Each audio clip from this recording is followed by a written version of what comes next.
Hey guys, it's Riss here. I have a theory that Mr. Sherman and his henchmen from long-awaited revelry may be connected to Raphael.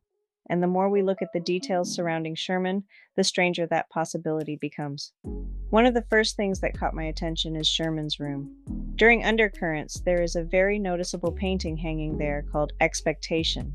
The painting depicts angels, demons, and the Grim Reaper sitting around a table with one empty seat.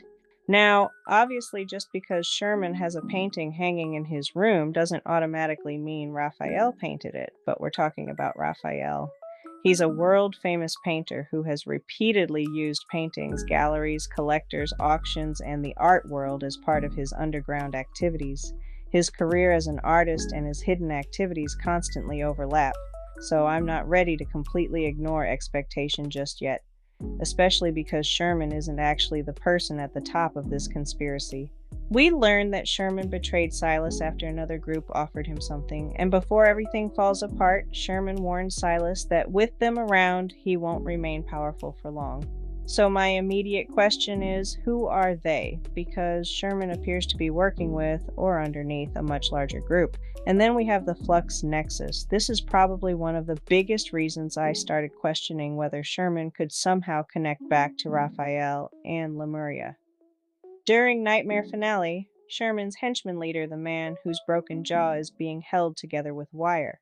He reaches a dark stone platform that glows when he steps on it. It's also close to a Flux Nexus. He attempts to activate it, but Sylus stops him. Sylus destroys the Flux Nexus, and then something very important happens. Every crystallized humanoid attacking MC immediately collapses. It's almost as though destroying the Nexus disconnected them from whatever was controlling or sustaining them, and these creatures are incredibly abnormal. They have human-looking faces underneath corroded crystallized skin. One has a tattoo-like marking across its chest. Their wounds release a strange oil or slime-like substance instead of normal blood. MC discovers crystals inside their bodies that remind her of Protocores. And even when MC uses fire against them, they don't react normally. So, what exactly are these things? They look human. And that's where I started thinking about Lemuria. Because look at the Flux Nexus itself. Flux Nexuses don't look like ordinary modern machinery. They resemble massive ancient stone structures. And throughout the story, they repeatedly interact with some of the most important systems in love and deep space. Metaflux, Protocores, Ether cores, Wanderers, MCs, Resonance, Evol. So I have to ask, could Flux Nexuses actually be connected to ancient Lemurian technology? Aesthetically and functionally, I think the possibility deserves attention, especially when Raphael's story is already filled with the remains of an extremely advanced ancient civilization. And then there's something else I cannot get past, the blue crystallization. Look at Raphael during ebb and flow and rising tides. When his hidden Lemurian nature begins surfacing, blue crystal-like scales start appearing across his skin. Now compare that to Sherman's crystallized humanoids. I'm not saying these men are confirmed Lemurians. We absolutely don't have enough evidence for that yet. But visually, we keep encountering variations of the same basic image. A human-looking body with abnormal blue crystalline structures appearing across their skin. And it gets even stranger when we start looking at the Wanderers, because we've already been shown what Metaflux can do. In Awakened Forest, MC and Xavier discover that someone is deliberately attempting to resurrect an Aeon worm.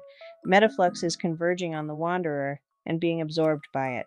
But Xavier doesn't simply say the Wanderer is healing, he specifically explains that the Metaflux is being used to reconstruct it, and I think that word is incredibly important. Reconstruct. Its physical structure is apparently being rebuilt through Metaflux. MC and Xavier also discover a Flux Nexus close by. MC uses her Resonance Evil to sense the Nexus's energy and match its fluctuation, essentially synchronizing with its frequency, and destroyed it. The Wanderer disappears, and inside they discover an unusual modified protocore located inside of it. Xavier concludes that someone has deliberately created this setup to resurrect the Aeon worm. And look at its appearance. Once again, we have that familiar blue crystallization. Then the pattern happens again. In Abandoned Memory, MC discovers another Flux Nexus at the abandoned Ever experimental site on the roof of Solon Hotel. And what's hidden inside this one? The missing half of the ether core. Once MC activates the Nexus and retrieves it, everything goes crazy. The ground shakes, the deep space tunnel reacts violently, and eventually the Wanderer Arbiter Wings emerges. If you actually look at Arbiter Wings as battle information, Arbiter Wings wasn't originally some normal living creature. It was a colossal statue representing judgment and justice, and its body became crystallized because of metaflux. The game has directly established that metaflux can be associated with crystallization, reconstruction, and transformation. Something that wasn't originally a wanderer can apparently become one through metaflux. Sherman's men are human-looking beings whose bodies are crystallized that can withstand fire, and they contain strange protocore-like crystals. Their biology doesn't appear completely human, and somehow they are directly connected to a flux nexus. Destroy the nexus, they collapse. Raphael's natural Lemurian body produces structures that visually resemble the same blue crystalline material we're repeatedly seeing around these metaflux-related transformations. What if the blue crystalline structures appearing on Wanderers, Sherman's humanoids, and Raphael's Lemurian body are manifestations of the same underlying energy system? Because if they are, that could potentially explain something Raphael has quietly been doing for a very long time, looking for protocores. Raphael repeatedly enters underground networks involving protocores, auctions, smugglers, collectors, illegal organizations, and people trafficking rare materials. This man has an entire hidden life operating underneath his public identity as a famous painter. So what exactly is he looking for, or what is he trying to do? Sherman was answering to somebody else, and that somebody could have been Raphael. His room contains the mysterious expectation painting. His operation has access to Flux Nexus technology, and modified protocores were involved. And if that wasn't enough for you, there's another connection that makes this underground network even more suspicious. Waiter. The waiter working at the Protocore auction is the same waiter who works at the Nest. The Nest isn't just some random nightclub. The Nest is already connected to the underground information network.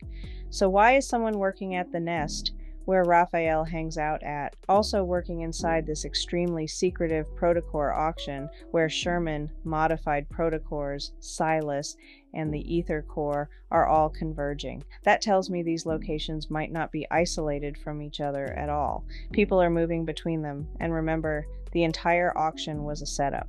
MC eventually realizes that the enemy wouldn't casually leak information this valuable unless they specifically wanted Silas to follow it. And Silas confirms she's right. They were trying to lure him into a trap, but he knew it was a trap and walked into it anyway. Then look at what happens at the end of Resonance's power. Silas takes his leadership power back in the N109 zone. Luke and Kieran reveal that Silas ordered a larger cleanup throughout the zone and another specific location, the Nest. I have a feeling that Raphael and Silas have been operating on opposite sides of something much bigger than MC currently understands, and Raphael's next myth might finally give us the missing piece, because I think we're getting closer to seeing more of Raphael's true appearance. And after everything I've been putting together, I think I know what Raphael actually is.